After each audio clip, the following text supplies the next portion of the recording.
I think when people think dance, they think you're dancing and you're moving constantly. Your body is constantly moving. There's no stopping, right? But dance can be anything and it can be everything. My name is Valerie Branch, and I am a dance teaching artist fellow with Young Audiences of Maryland. In our residency with Belle Grove Elementary, I worked with 2nd, 3rd, and 4th grade.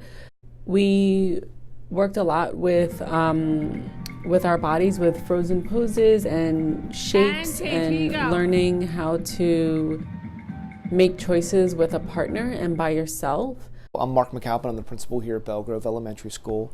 It's really cool to see the kids taking ownership and being creative in what they're doing.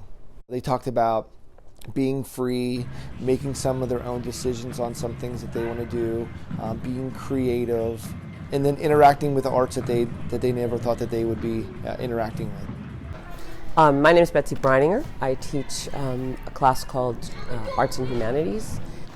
Part of our idea in this residency was to connect some writing with dance, and so we had the kids do something called an I am poem, where they're simply using very basic statements and talking about themselves using adjectives to describe and look at their character traits.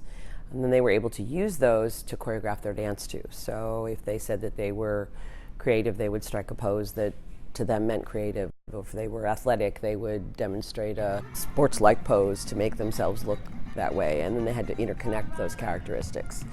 It was a great confidence booster for them, a great part of their self-esteem. And I am poems are usually pretty revealing about the kids. One of their connections was looking at somebody else's life from a different point of view. So we did a choreographic strategy where they were showing their choreography once, and then the class had to look at the choreography and make it their own.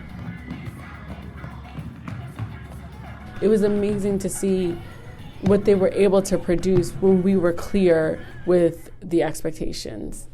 Whenever our students can learn a way to communicate with their bodies in a positive way, that's a really big plus for us.